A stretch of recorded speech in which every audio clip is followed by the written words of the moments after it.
fall of 1978, Chicago was on edge.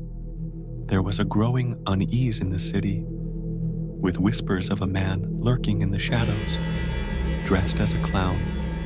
Reports had started pouring in from the outskirts of town, where kids would see him lingering near parks, waving from alleyways, and sometimes even knocking on their windows late at night.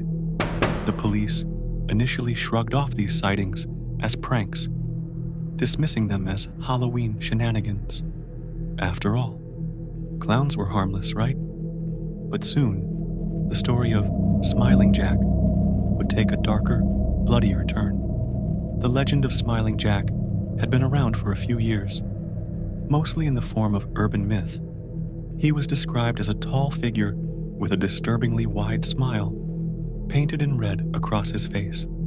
His suit, though colorful, was worn and tattered, and he was known for carrying a large, silver balloon.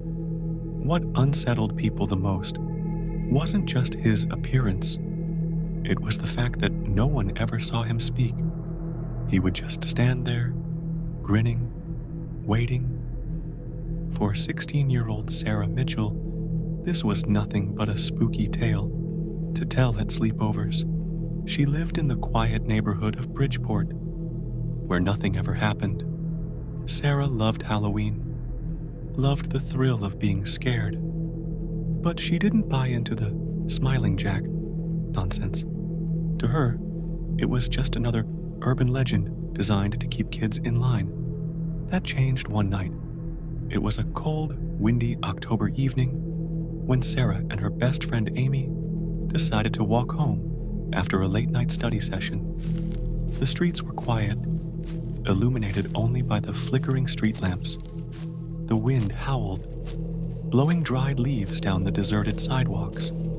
As they walked past an old playground, Amy froze mid-sentence. "Did you see that?" she whispered, grabbing Sarah's arm.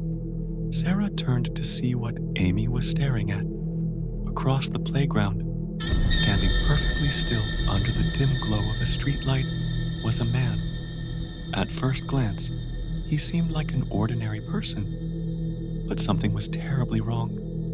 He was dressed as a clown, with a wide, red grin painted grotesquely across his face. In his hand, he held a single silver balloon. "Is that Smiling Jack?"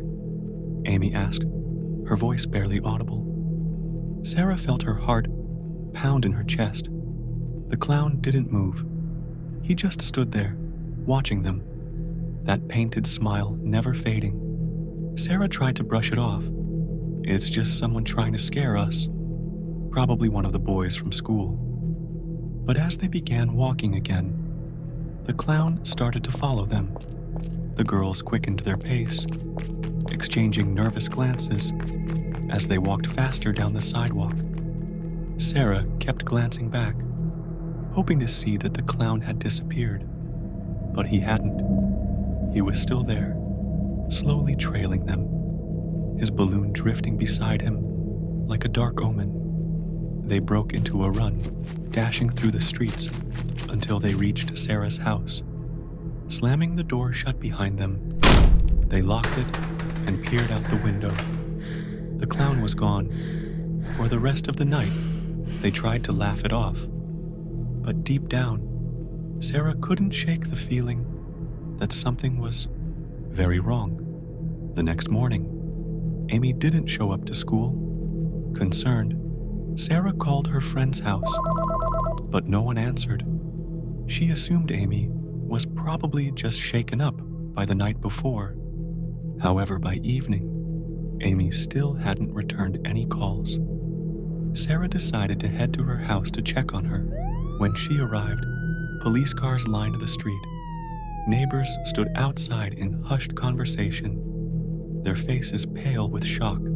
Sarah's heart sank as she pushed through the crowd and found Amy's mother, crying on the front lawn. "Amy's gone," she whispered, her voice trembling. "She never came home last night." That same day, another girl from a nearby neighborhood had also gone missing, and a few days later, a third. Panic swept through the city as more reports came in about Smiling Jack. Parents refused to let their children out after dark, and rumors spread like wildfire. Some claimed they saw him lingering outside schoolyards, while others swore they heard his soft, sinister laugh coming from empty alleyways. The police were under immense pressure to catch whoever or whatever was behind these disappearances, but no matter how hard they searched, they could never find any trace of Smiling Jack. And then, the killings began. 3 bodies were discovered in a field just outside the city. All 3 victims were young girls, each found with their faces painted like clowns. Horrific imitations of the killer's own twisted appearance. Their mouths had been stretched into gruesome smiles, and beside each of them was a silver balloon, slowly deflating in the wind. The media dubbed the killer Smiling Jack, and fear gripped Chicago. No one was safe. Every night, parents double-checked their locks, and children huddled together, terrified of seeing the grinning clown lurking in the shadows. Weeks passed, and the police were no closer to catching him. They received dozens of reports of sightings, but every lead turned cold. It was as if Smiling Jack was a ghost, appearing and disappearing at will. Then, just as mysteriously as the killings had started, they stopped. No more sightings, no more bodies. Smiling Jack seemed to vanish without a trace. The city eventually moved on. But the legend of Smiling Jack lived on in the whispers of late-night campfires and Halloween pranks. Parents would warn their children, telling them to stay away from empty parks and to avoid anyone offering them balloons. But for those who lived through that terrifying autumn, Smiling Jack was no urban legend. He was real. Decades later, in 2003, a construction crew working on an old abandoned building on the outskirts of Chicago uncovered something chilling. A small room hidden beneath the floorboards, filled with clown costumes, makeup, and dozens of silver balloons. They never found out who Smiling Jack was. Some say he's still out there, waiting, watching, smiling, and every so often, in the dead of night, people in Chicago still claim to hear the faint sound of a balloon popping, followed by a low, sinister laugh.